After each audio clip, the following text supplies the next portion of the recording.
Where did MAGA come from? Well, Ronald Reagan used the term in 1980, Make America Great. Bill Clinton used it in 1992. In 2011, Donald Trump wrote a book that his subtitle was Make America Great. Where did this come from, this MAGA agenda?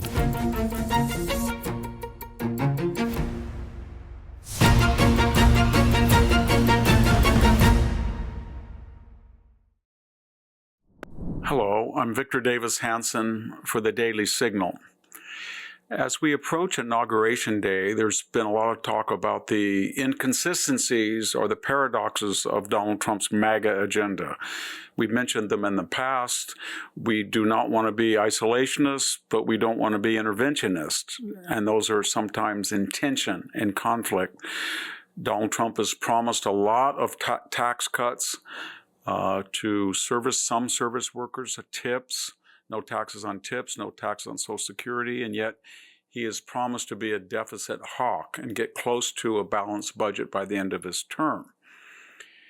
In addition to that, he has suggested that we have to close the border and stop illegal immigration. And in fact, when we have 16% of the population that's foreign-born, and that's almost 55 million people, he has called for a reduction or at least a breathing spell in legal immigration. That's ignited another tension or paradox or conflict between the MAGA people who do not want any more than, say, 200,000 legal immigrants and the Silicon Valley converts who want these work visas for skilled coders and people in Silicon Valley. All of this is just a preliminary. Where did MAGA come from? Well, Ronald Reagan used the term in 1980, Make America Great. Bill Clinton used it in 1992. In 2011, Donald Trump wrote a book that his subtitle was Make America Great. But what was it? What is it? So we can understand when he starts his presidency. First of all, remember, it's not all that different in its core from doctrinaire republicanism in this sense. It professes to be fiscally sound. It wants low taxes, limited government, and conservative values in the sense of, culture and tradition and patriotism. It looks at the past with reverence and not with disdain like the left does. But here's the key. What Donald Trump added to it was, we were not going to nation build abroad. We're not taking people out of East Palestine, Ohio, and sending them over to spend billions of dollars and lose their lives in god-awful places like Fallujah where people don't appreciate it. We're not going to do that anymore. That was new. Second thing was that he was a cultural warrior. The Bush, McCain, Romney wing of the party said, we don't like this affirmative action, DEI, woke to the extent that it was as virulent as it is now, but let's just not press it. We would rather have some limits on abortion, but we can't win. Donald Trump was a diehard conservative on social. He wanted to close the border. He told the base of the Republican Party, I know you want cheap labor. I used it.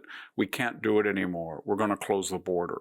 On judges, there was not going to be a Justice Souter or a Harriet Miers nomination. They were going to be strict constructionists.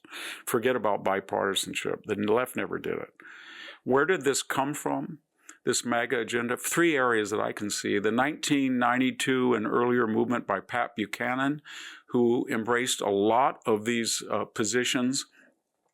It was followed at the same time, the 92 and 96 Third Party effort by Ross Perot. He echoed a lot of Buchanan's issues. America first, real industrialize the United States, don't go abroad and waste money, and try to develop a vibrant middle class that was being eroded in the Rust Belt especially. Ross Perot got 20% of the vote in 1992, remember that, and 8.5%, I think, in 96. But he didn't win the nomination. The final tradition that Trump drew on, of course, was the Tea Party, that period of 2009, 10, 11, 12, that grew up spontaneous without a leader in response to the socialized medical agenda of Barack Obama, Obamacare, and the vast deficits, and they want the Tea Party. And then it sort of petered out. Trump brought all of those together in this MAGA new movement, but there was differences that made it possible for him not to run as a third party or not to be a failed candidate, but to capture the Republican nomination and win twice. What was it? He substituted class for race. People had characterized Buchananism or Tea Party as white. That was an unfair caricature. But he made a special effort to appear to people of all different races and classes and bring them in and say, you have more in common with each other than you do with your elites of your particular tribal affiliation.